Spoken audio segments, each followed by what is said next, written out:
Di Kalimantan berapa banyaknya batu bara itu? Itu dikeruk dan dia terlantar. Yang memanfaatkan justru orang asing di Indonesia ini. Jadi batu bara dimanfaatkan oleh orang asing, nikel yang sangat tinggi harganya dilakukan oleh orang asing.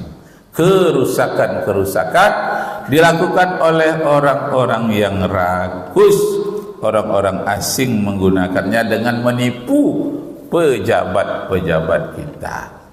Menipunya melalui apa? Melalui sogok, sehingga muncullah banyak bandara-bandara yang tanpa izin, pelabuhan-pelabuhan gelap tanpa izin. Kok tidak ada izin kok berjalan juga? Dilihat, ada izinnya dari pejabat tertentu. Itulah luka-luka Indonesia selama 10 tahun dipimpin oleh orang-orang yang tidak berijazah. Nah, baik, Bapak Ibu terhormat, jadi kaji kita ada perbuatan itu yang dicontohkan oleh Rasulullah, ada hanya yang diperintahkan saja oleh Rasulullah tanpa dicontohkan. Apa dia? Perbuatan yang hanya diperintahkan oleh Rasulullah, nggak ada contoh dari Rasulullah. Bersiwak. Biasanya kalau orang-orang bawa kayu siwak, orang-orang jemaah tabligh ya, itu memang perintah dari Rasulullah. Apa bunyi hadisnya? Laula an asaqqa ala ummati la amartuhum bisiwak. Kalaulah suatu saat nanti umatku merasa tidak keberatan, aku wajibkan mereka itu bersiwak, menggosok gigi dengan kayu irak namanya. Kayu irak itu sifatnya kasar, dan begitu dilekatkan ke gigi terasa dia seperti kertas pasir halus, terasa bahwa itu membersihkan. Jadi mau sholat disiwak dulu, disiwak, atau setiap sudah berwudu disiwak. Dalam hadis tadi dinyatakan laula an asaqqa ala ummati la amartuhum bisiwak min kulli wudu'in. Aku wajibkan bersiwak kepada mereka setiap kali mereka berwudu. Jadi sudah berwudu disiwak, kayu irak. Dan ada orang jualnya sekarang ini di Indonesia ini, bukan baru ini ada. Biasanya orang-orang jual sorban, jual-jual kopiah haji, jual-jual sal, jual jubah. Itu ada tuh, jual kayu siwak. Itu dipakai oleh Rasulullah. Jadi kalau kita tidak pakai siwak, boleh dah lupa pakai peralatan yang lain. Boleh. Siwak itu salah satu contoh yang ada pada masa Rasulullah. Kalau sekarang boleh gosok gigi, dijadikan. Yang penting dirawat giginya. Nah, jadi Rasulullah itu orang yang paling bagus giginya, dengan bersiwak. Nah, Rasulullah tidak menggunakannya. Kenapa? Belum sempat Rasulullah menggunakannya, tak lama sudah itu beliau wafat. Tapi ada perintahnya dicatat, bersiwak. Rasulullah tidak mencontohkannya, tapi Rasulullah pernah mengucapkannya. Jadi yang kita ikuti bukan hanya fi'liyahnya, perbuatannya, tapi juga qauliyahnya, ucapannya. Jadi sunnah itu ada sunnah qauliyah, dengan ucapan Rasulullah saja, beliau enggak melakukannya. Ada sunnah fi'liyah, ayat dia melakukan, dia buat langsung. Ada namanya sunnah takririyah. Sunnah takririyah ini artinya dibuat oleh para sahabat, Rasulullah diam saja, itu tanda boleh. Diamnya Rasulullah tandanya boleh. Misalnya kelinci itu halal atau haram? Para sahabat memakannya, kata Rasulullah secara qauliyah, secara ucapan boleh memakan kelinci. Kemudian ada yang kedua, semacam dog, mirip dengan biawak, orang menyebutnya kadal gurun. Itu di zaman perang si Saifullah, pedang Allah.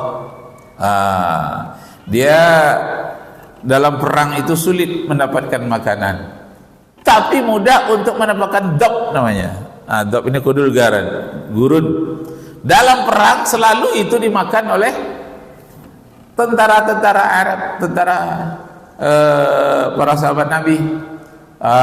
Termasuklah siapa ini yang panglima perangnya ini.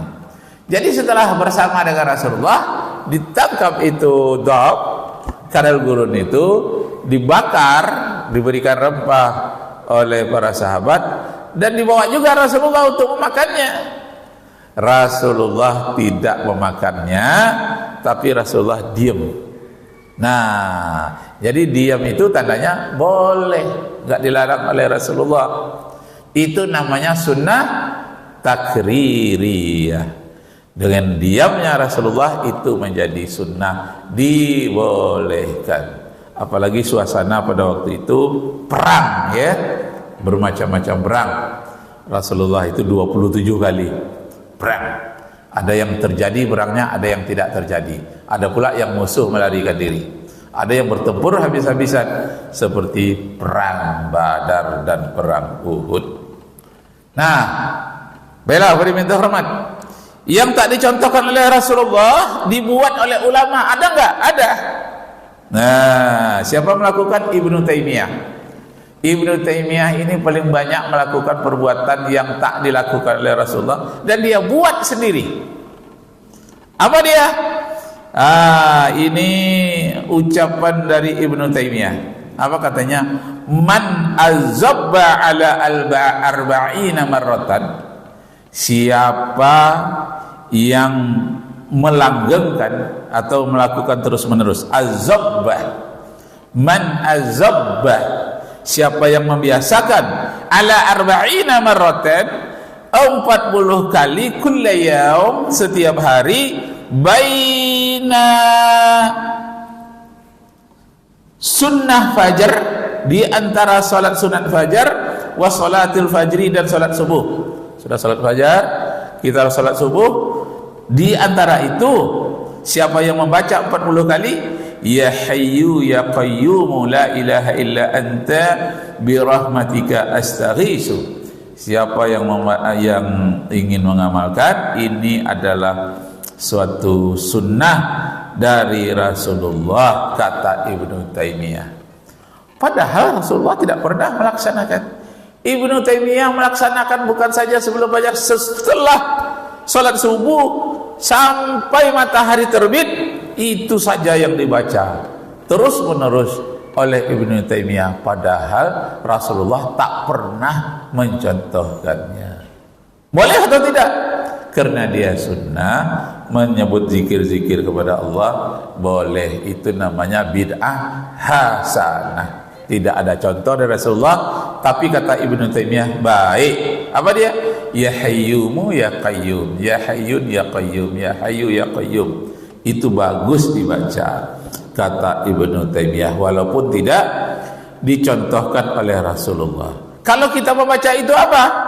Hasolat lahu, akan dapat manfaat yang bisa kita rasakan.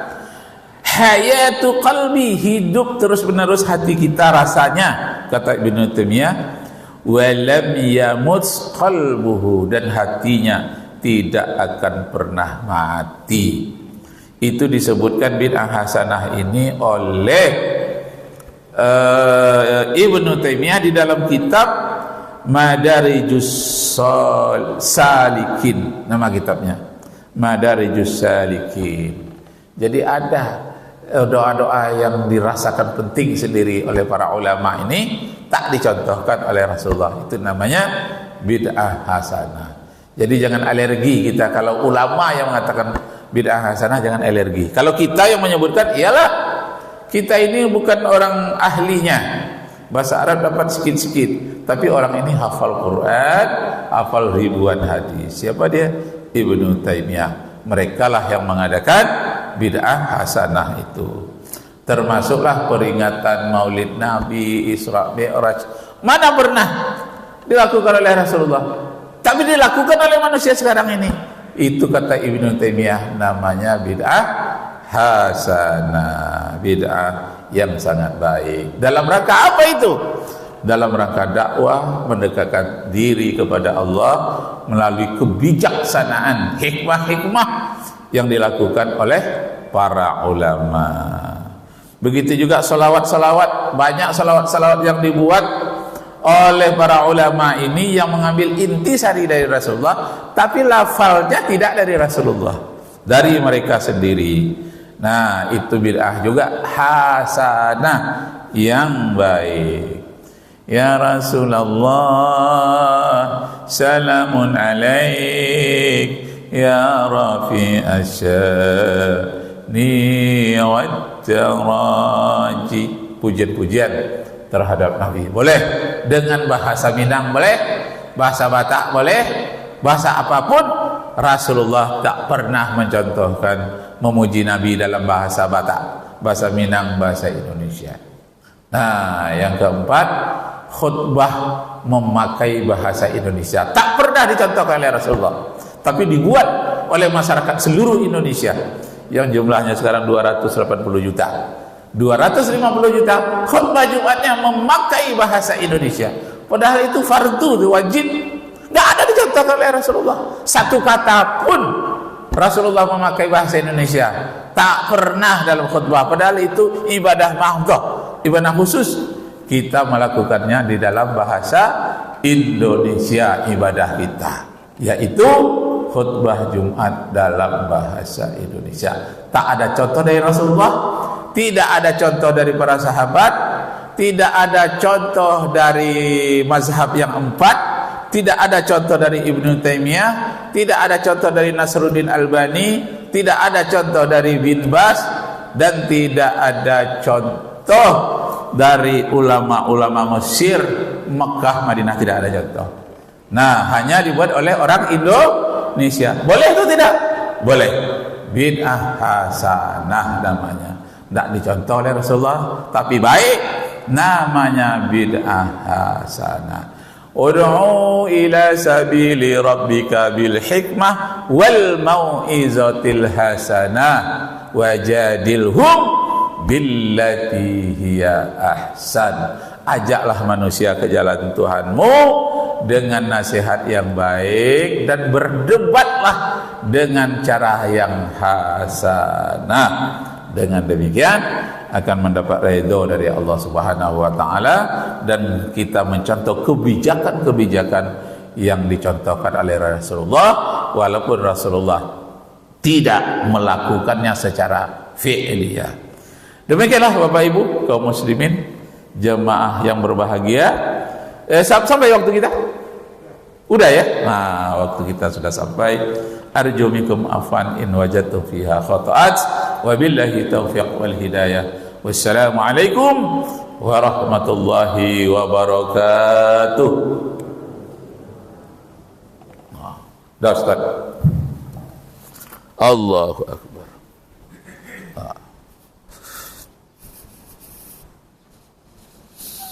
Astagfirullahaladzim. Alhamdulillah, mudah-mudahan Ustaz menyelesainya, mudah-mudahan manfaat atas semua, amin ya rabbal alamin. Demikian, assalamualaikum warahmatullahi wabarakatuh. Waalaikumsalam warahmatullahi wabarakatuh. Astaghfirullahaladzim.